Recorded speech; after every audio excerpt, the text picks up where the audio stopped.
Olá, bom dia a todos. Estamos aqui para a nossa segunda aula da disciplina de leitura e produção de textos. E nesta aula vamos trabalhar o eixo produção de texto. Eu posso começar dizendo que a escrita, ou melhor, a produção de texto, hoje nós utilizamos a nomenclatura produção de texto. A produção de textos hoje é vista, é encarada como uma prática de interação. Essa nova forma de conceber a produção de textos surgiu em função dos estudos da linguística de texto e também dos estudos da psicolinguística. Então, hoje, produzir um texto, seja um texto escrito ou um texto oral, é visto como uma ação de interagir. O que é que eu estou querendo dizer com isso? Eu não produzo um texto simplesmente por produzir, porque eu quero produzir um texto, mas eu vou produzir um texto, seja um texto escrito, um texto oral ou um texto multimodal, porque eu, enquanto produtor, enquanto autor, enquanto enunciador daquele texto, tenho o objetivo de interagir com o leitor ou, no caso dos textos orais, com o ouvinte. O que eu quero dizer com tudo isso? Produzir textos hoje é visto, é encarado, é concebido como uma ação de interação, uma prática de interação, uma prática de interlocução. Assim como a leitura, a produção de textos envolve a mobilização, a junção de diferentes tipos de conhecimentos e saberes. O conhecimento linguístico é o primeiro dele, mas o que é o conhecimento linguístico? O conhecimento linguístico são todos os saberes, todos os conhecimentos que eu, enquanto produtor de um texto, tenho a respeito da gramática da língua portuguesa e do vocabulário da língua portuguesa. Então, este é o meu conhecimento linguístico. Porém, para produzir um texto, seja escrito, oral ou multimodal, eu não vou utilizar apenas o meu conhecimento linguístico. Eu também vou utilizar o meu conhecimento de mundo, ou conhecimento enciclopédico, como chama Coy Elias. Como chamam Coy Elias. E o conhecimento de mundo são todos os meus conhecimentos culturais, todos os meus saberes que eu adquiri através das minhas vivências, assistindo a um filme, assistindo a uma série, lendo jornais, lendo revista, lendo os livros. Então, para produzir textos, eu vou utilizar o conhecimento linguístico, o conhecimento de mundo ou enciclopédico e o conhecimento textual. O conhecimento textual são todos os conhecimentos, saberes que o produtor do texto tem a respeito de gêneros textuais e tipologias textuais. Todos os conhecimentos textuais a respeito de estratégias textuais, sobre gêneros, sobre tipologias, fazem parte do conhecimento textual. Então, para produzir um texto, o autor, o produtor do texto, vai mobilizar todo esse conjunto de saberes: conhecimento linguístico, conhecimento de mundo ou enciclopédico, conhecimento textual e ainda vai realizar práticas cognitivas. Então, podemos perceber que a atividade, a ação de produzir textos é uma atividade complexa, que não acontece do nada, mas envolve essa junção, essa mobilização de diferentes tipos de conhecimentos e práticas cognitivas.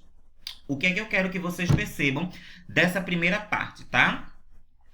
Produzir textos, independente de ser um texto escrito, oral ou multimodal, é uma prática de interação. Eu não produzo um texto simplesmente por produzir, mas eu, enquanto produtor de um texto, eu quero interagir com outro sujeito. Contribuições da linguística de texto. Nós estudamos isso um pouco na primeira semana, mas vamos estudar novamente. Então, a linguística, uma das maiores contribuições da linguística de texto é ter trazido um novo conceito de texto. O que é que eu estou querendo dizer com isso? Por muito tempo, o conceito de texto esteve diretamente atrelado, vinculado à escrita. Para que algo fosse considerado como texto, deveria ter frases, parágrafos. Se não houvesse frases e parágrafos, não era considerado como texto. Com base nos estudos da linguística de texto que foram divulgados lá no comecinho dos anos 80, surgiu um novo conceito de texto como prática comunicativa. Essa prática comunicativa pode acontecer em diferentes modalidades da linguagem. O que é que eu estou querendo dizer? Não existem apenas textos escritos, mas existem textos escritos que são construídos, elaborados com a modalidade escrita da linguagem. Existem também textos orais que são produzidos, elaborados com a modalidade oral da linguagem ou fala.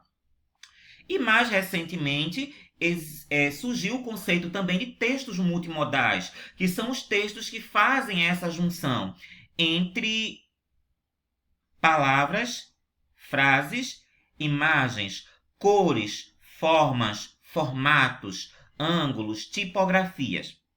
O que é que eu quero que vocês percebam com tudo isso?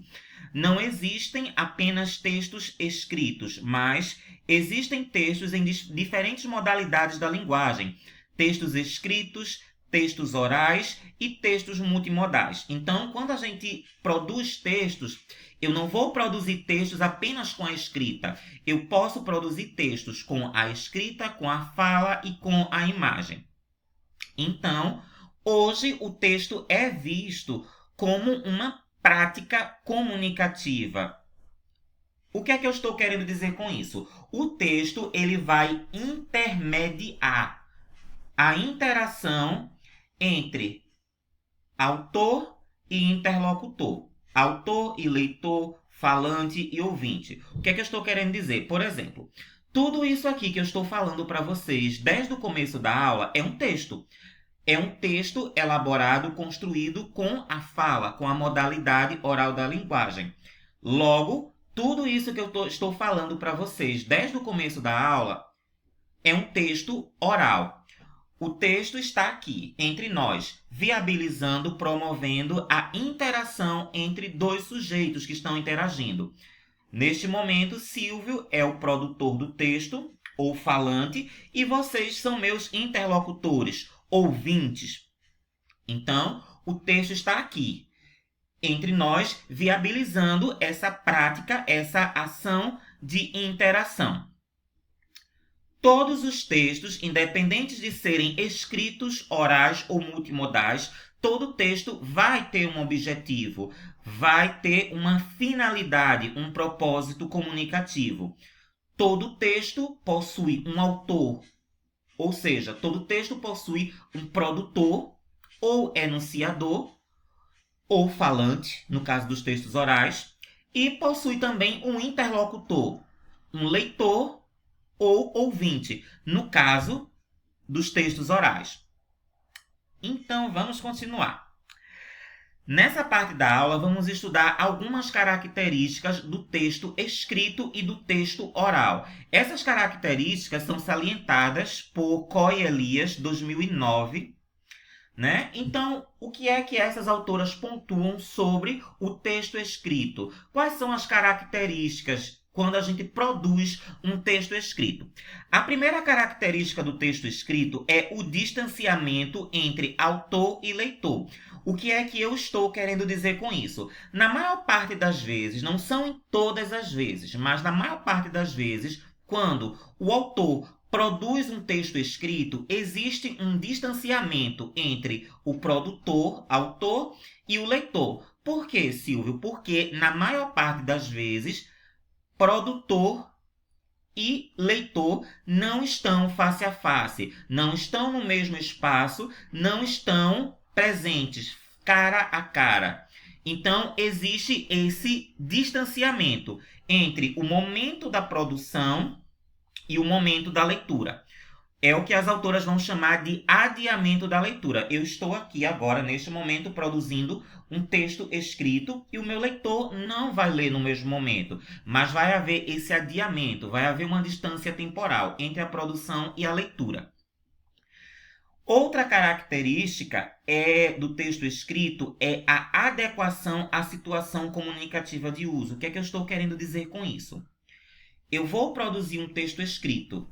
Esse texto ele vai se adequar à situação de uso. Por exemplo, eu acordo e vou deixar um bilhete na porta da geladeira para minha mãe e para minha irmã.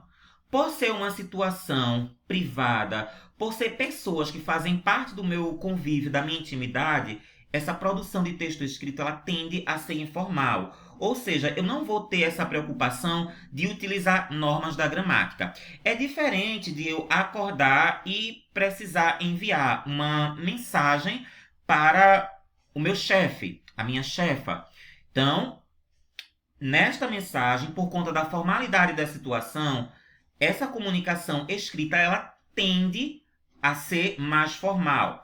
É diferente de eu produzir uma ata de uma reunião no meu trabalho ou então enviar um e-mail para o cliente.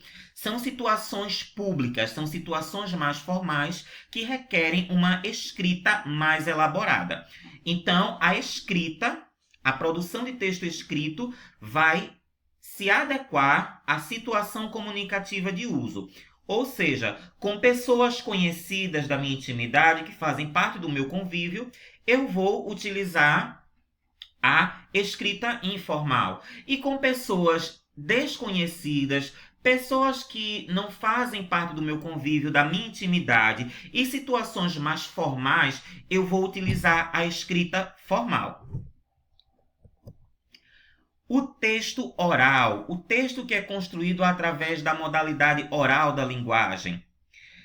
Então, Coy e Elias 2010, ou melhor, 2009, pontuam as características da produção de texto oral.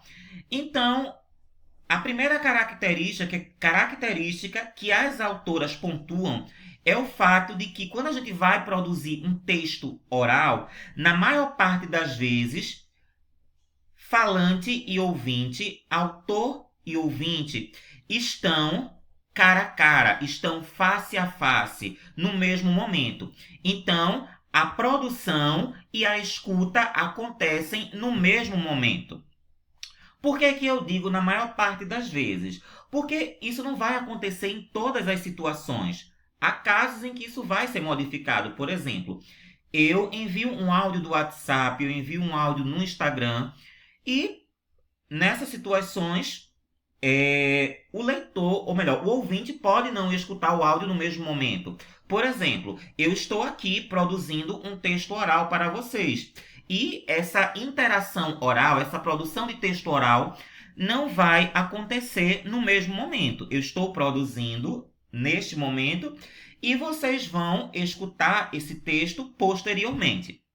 Porém, na maior parte das situações, a produção do texto oral e a escuta acontece no mesmo momento. Mas isso não acontece em todas as situações. Como eu disse, é uma das características da produção de texto oral. Na maior parte das situações, falante e ouvinte estão face a face, cara a cara.